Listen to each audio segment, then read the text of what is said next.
Then we have revenue. This is your chance to upsell and cross-sell. I think for e-commerce, it's a great stage to do the upselling and cross-selling.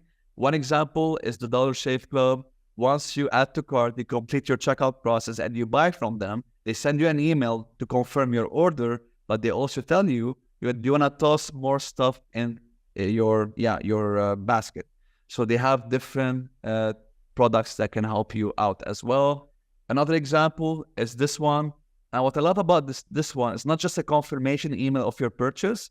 They also show you customers who bought this item also bought 1, 2, and 3, and they ask you for a testimonial and a review because they can use this review later on in another email.